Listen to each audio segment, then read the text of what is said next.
Please don't join the Sign Alliance. Please don't join the Sign Alliance. Please do not join the damn Sign Alliance. So episode 15 of Disventure Season 5 just released like a day ago as of writing the script. And in my opinion, it was pretty solid. But I'm not gonna lie, I'm a tad bit underwhelmed by this episode, to be honest. Now, don't get me wrong, episode 15 isn't a bad episode in the slightest, but even with that in mind, compared to other comeback episodes, I think this episode leaves a lot to be desired. Whether it comes to how certain characters were handled, the challenge being kind of boring, and due to the writing behind the person returning being kind of lazy and obvious. So with all that in mind, I'm going to be doing my review of episode 15 and just giving my general thoughts on the episode. And there's a lot of being said, let's just dive into this landfill. Rockstar, baby, I'ma tear apart.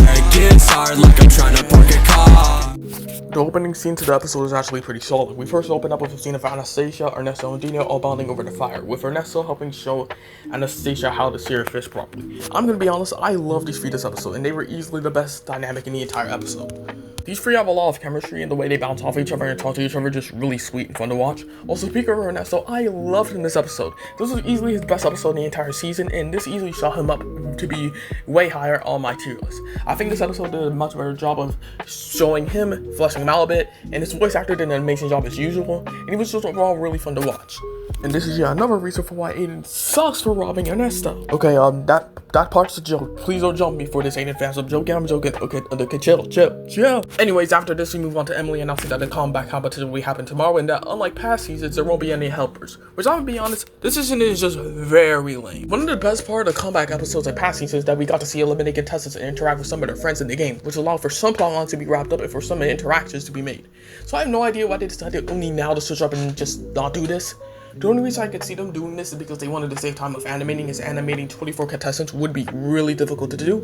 But leave that in mind, this is still a pretty lame decision in my opinion. And speaking of lame decisions, I'm gonna be honest, I'm not a big fan of Aubrey this episode, and this episode just kind of proved to me that believing that animated cartoons would flesh her out anymore besides being a gimmick character was very naive on my part. Now granted, I don't think Aubrey is bad this episode. I think she's just very mid, in the sense that my thoughts on her really depend on the scene. Like, for example, her scene with Emily here is pretty unfunny, but her scene with Alec at the end of the episode is actually funny. She's generally a mixed bag, and to be honest, I don't really want her to return for another season past this point if she's just gonna be continuing to be a gimmick character, as her humor misses the mark like at least 70% of the time. Anyways, after this, moving on to the next scene with Junior and Ernesto, which they talk about right at the start, with them not wanting him to feel bad about Dunia's elimination. And after this, Dunia confides in Ernesto about Nura, with her eventually deciding that she should only view Nura as a friend going forward, as he still wants Nura to be a part of her life in some capacity. Which, I'm being honest, as a major Nura fan, this scene sucked. Not because it was bad at all, it was actually a good scene. I'm more so just salty that Nura isn't canon yet, and it probably won't be till January, but I'm pretty positive that they're going to wrap up Nura in a good way, as the setup is clearly there. Moving on to the next scene of Anastasia and Benji, which Anastasia clocks Benji for being useless the entire season and asking why he even bothered to come back, considering he did literally nothing outside of like 2 episodes.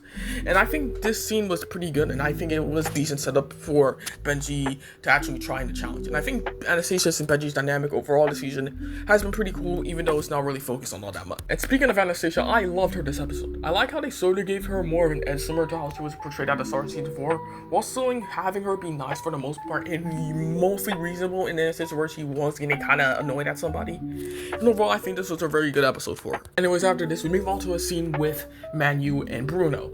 And in my opinion, I think their scene was really good, and I'm very glad that they're finally giving some depth to Manu as a character. Before this episode, I didn't really care for the guy at all, and he was second to last on my overall tier list of every character. But after this episode, he definitely shot up a decent bit, and the explanation for him coming on the show to get close with his little brother who he hasn't seen in a few years was really sweet. And so was his scene with Bruno. And overall, this episode is probably Manu's best episode in this season, and this scene was probably his best scene in the entire season. Well, until Finn and Era show up. Look, I like these two a lot, but man, they were annoying in this scene, and not in a fun way like they usually are. Luckily, Aiden comes in and shuts this shit down almost immediately and directs Finn's attention away from Manu and Bruno, which is a very rare Aiden W. After this, we get a confessional of Aiden saying that he feels bad about how he acted this season, that he's been avoiding Manu due to him feeling bad about how he treated him. And after this, Manu and Aiden hash things out and make amends, which was pretty sweet. And overall, I like the direction they took with Aiden for the most part this episode. I've seen some people complain about this, saying that him going from villain to feeling bad about what he did sort of came out of nowhere, and that it's kind of jarring. I personally disagree though. I do see where these people are coming from, but considering that Aiden had like 7 or so episodes to reflect on his game and considering that he realistically would have had to face multiple people that he fucked over during his time, such as Ernesto, Manu, and to an extent Ali. Well, not really her, but you get the point. I think it's entirely reasonable that he would go, oh, I've been acting like an asshole this entire season. I should probably stop doing that. I do understand why some people, especially those who really like Aiden, are really all that happy with his content this season. I do think that he could have written much better, but overall, I think this episode was pretty good for him, and it was a nice way to kind of end his arc for the season and for the foreseeable future. He's probably not good. Anyways, after this, we get a scene with Dunia and Era, in which Dunia confronts Era about her manipulating both her and Nora's feelings during the game. After this, Era then refuses to give an apology and starts talking about how she was hurt by Nora. It's like, girl, Era, I like you, but you are the last person to be acting like a victim after all the shit you pulled this season. Get out of here. Back on topic though. After this, Era then proceeds to accidentally trauma dump on Dunia and reveal that her parents left Korea for love and that she won't make the same mistakes. And after this, she just walks off. And overall, I think the scene is a bit of a mixed bag because on one hand, I do like that they're trying to give Era some much needed depth, and this does sort of act as an explanation for why she acts the way she did in the season. However, at the same time, I'm a bit worried that they're just gonna do what they did with Sam and have this just be completely dropped and never mentioned again for the rest of the season, which would be really lame in my opinion. Plus, I'm kind of sick of them consistently having the cast treat Dunia horribly. Like, this is like her 4th time being jumped over her being a witch in instances where she did literally nothing. Like, give her a break. She's not even doing anything. Anyways, moving on to the challenge. So I'm gonna be honest, was pretty mid. It's probably my least favorite challenge of the season besides the wedding challenge in episode 7.